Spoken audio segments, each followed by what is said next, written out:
Assalamualaikum warahmatullahi wabarakatuh. Kawan-kawan, kembali lagi bersama saya di Gaisen Poultry. Pada kesempatan kali ini kawan-kawan, kita kembali lagi membuat pakan alternatif kawan-kawan. Pakan alternatif kita itu yaitu dari ini, ampas kelapa kawan-kawan.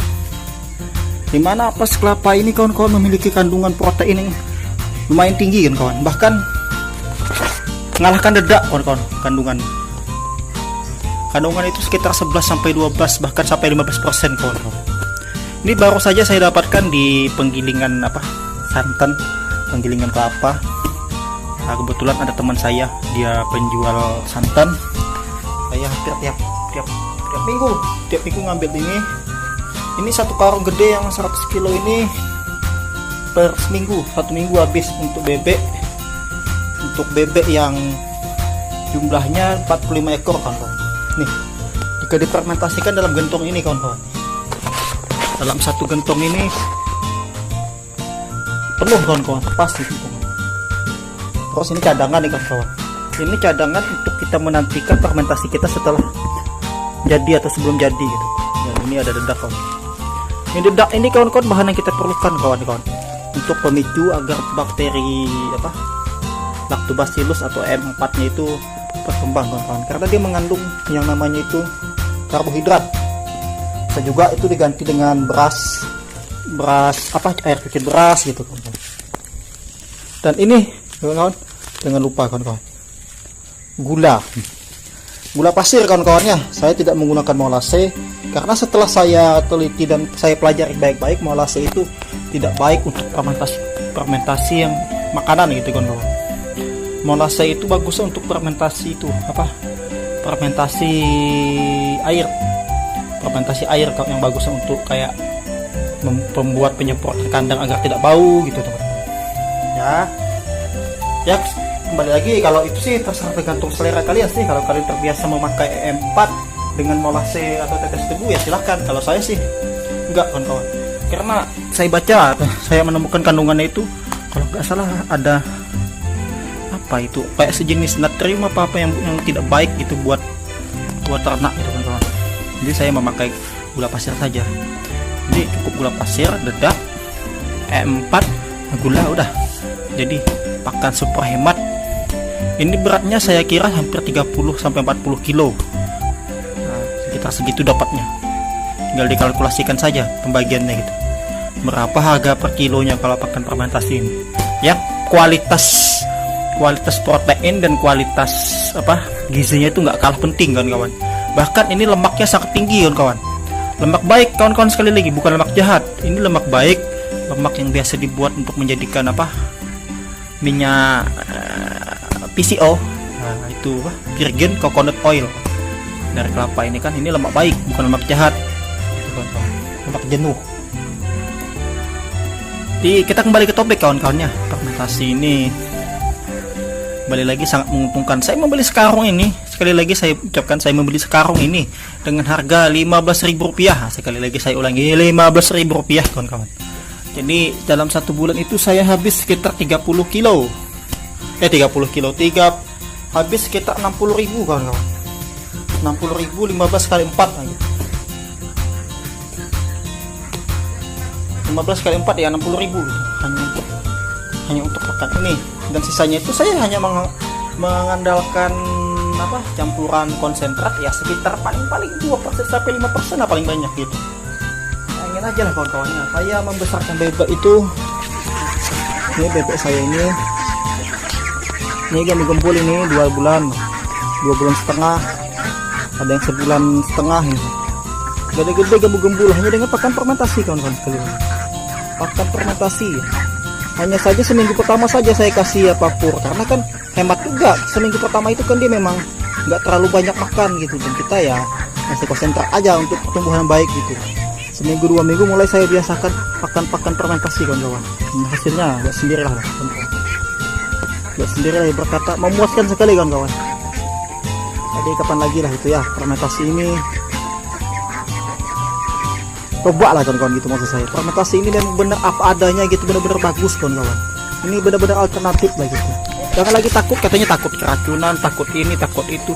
Ya memang benar keracunan kalau memang salah prosedur, tapi kalau prosedur benar, ya bakal bagus jadinya kawan-kawan.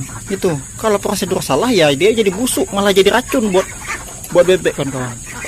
Intinya di dalam fermentasi itu kawan-kawan ya, pastikan ruangan benar-benar tertutup. Pertama, ruangan untuk apa? Tempat untuk untuk mengawetkan bebek tadi, mengawetkan pakan bebek fermentasi tadi, pastikan benar-benar tertutup kawan-kawan. Kalau nggak tertutup ya jadinya itu malah bakteri lain yang tumbuh di dalam mikrobanya yang tumbuh di dalam pengawetan itu kawan-kawan. Nih ya kawan-kawan, saya contohkan fermentasi yang berhasil itu seperti apa. Ini aja lah kawan-kawannya. Fermentasi yang berhasil itu seperti ini kawan-kawan. Tuh, sininya itu mengandung air, dia menguap ke atas. Nah, ini terasa bau, ini bukan bau busuk, bau tape gitu. Kiri kanan itu basah karena penguapan air tadi kawan-kawan. Baunya bau tape gitu. Berubah tekstur menjadi lebih lembut gitu. Nah, itu kawan-kawan, tulang aja bisa jadi lemah kawan-kawan. Tulang udang, tulang ikan kalau Anda fermentasi kan jadi lemah kawan-kawan. Itu ciri-ciri fermentasi. Jadi kuncinya kalau sudah ada uap, dia kira-kira ada rasa kayak efek memanas di gentong samping ini kan, di raba-raba kan, atau di bahan fermentasi kita itu agak memanas. Nah, itu dia kawan-kawan kawan-kawan.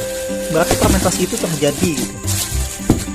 Seperti itu kawan-kawan. Jadi gimana yang bilang kawan-kawannya? Coba gitu, kalau nggak coba kita nggak tahu. Kalau kira-kira masih takut, coba untuk 2 ekor gitu atau 1 ekor. Kalau dia mati ya berarti jangan coba, berarti Anda gagal gitu ya. Kalau bisa coba aja sampai berhasil gitu untuk pakan fermentasi tadi kawan-kawan ya. Oke, ini kawan-kawan, dedak ini kalau difermentasikan bagus juga kawan-kawan. Dedak kok kadang ada juga yang dedak dikasih konsentrat, nah itu bagus juga, cuman biaya agak lebih mahal. Kalau saya karena untuk lebih murahnya ini pas kelapa pas kelapa ini murah kali kan. Bisa dibilang ampas kelapa ini sudah nggak murah, kandungan nutrisinya tinggi, makanya saya menggas gitu, saya pakai gitu. Ya mungkin di daerah Anda mungkin banjir dedak, atau mungkin di daerah Anda itu banjir, mungkin ibarat kata di daerah Anda itu banyak pohon pisang gitu, banyak eceng gondok, itu pun difermentasi bagus sekali kawan-kawan. Jadi jangan diremehkan efek fermentasi tadi kawan-kawan. Nah, ya apa yang ada di sekitar Anda lah kawan-kawan. Saya jujur saja kawan-kawan, saya merintis usaha bebek saya ini dari usaha nekat, bisa dibilang kawan-kawan. Nekat dengan harapan kalau dengan fermentasi dan pakai alternatif bebek ini tetap mau besar gitu. Ternyata memang alhamdulillah besar semua kawan-kawan, bagus gitu. Dengan biaya yang seminimal mungkin gitu. Karena sudah banyak peternak Indonesia ini membuat gebrakan di mana kalau konsentrat itu hanyalah sebagai bumbu kawan-kawan, bumbu. Dan pakan lainnya itu ya itu tadi, bisa itu gedebok pisang, bisa itu fermentasi eceng gondok, bisa itu fermentasi daun talas, segala macamnya itulah pokoknya, kangkung, daun ubi kurang bagus sih katanya karena mengandung sianida yang tinggi. Nah gitu kawan-kawan. Pokoknya kapan lagi lah kawan-kawan kalau tidak kita mencoba gitu kawan-kawannya. Yang bagus itu kalau nggak salah saya itu dedak campuran itu, atau brand polar hasil sisa penggilingan gandum, atau itu satunya lagi dedak jagung gitu. Nah, itu juga bagus kawan-kawan kalau difermentasi. Pada intinya fermentasi ini memang meningkatkan protein, meningkatkan memecah-mecah serat kasarnya menjadi serat yang lebih halus gitu, lebih sederhana lah gitu, dan mudah dicerna kawan-kawan. Selain itu juga fungsi fermentasi ini memang terbukti teman-teman. Itu kandang saya ini nggak bau kawan-kawan. Beda waktu saya belum memahami kalau bebek ini kalau belum memahami fermentasi, saya main pakai konsentrat aja sehari sekilo untuk 10 ekor bebek. Ternyata bau luar biasa kawan-kawan. 10 ekor doang sehari sekilo gitu, bau sekali kawan-kawan. Tapi setelah saya tahu dan mengetahui ya si ramuan sakti EM4 ramuan fermentasi ini memang luar biasa kawan-kawan. Tidak bau kandang kawan-kawan, meningkatkan protein. Nah, jatuhnya kita sekarang ini belajar menjadi peternak yang organik, seperti itulah. ini fermentasi ini kawan-kawan. Selagi itu juga bisa memancing lalat BSF. Wah, pokoknya fermentasi ini memang benar adanya, mantap sekali kawan-kawan. Jadi jangan ragu lah gitu kawan-kawan ya.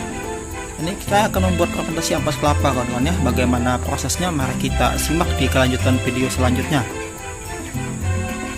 Nah, inilah Gaisan Strike channel saya lama kawan-kawan. Gaisan Poultry kawan-kawan. Nah, inilah Gaisan Poultry. Mohon maaf jika banyak kesalahan dan mohon maaf juga bila ngomongnya terlalu cepat, ya ngomongnya nggak jelas gitu. Pada intinya kalau nggak sekarang kapan lagi? Coba sajalah, daripada nggak bergerak mending dicoba kawan-kawan. Itu fermentasi ini bagus. Oke, saya akhiri. Wassalamualaikum.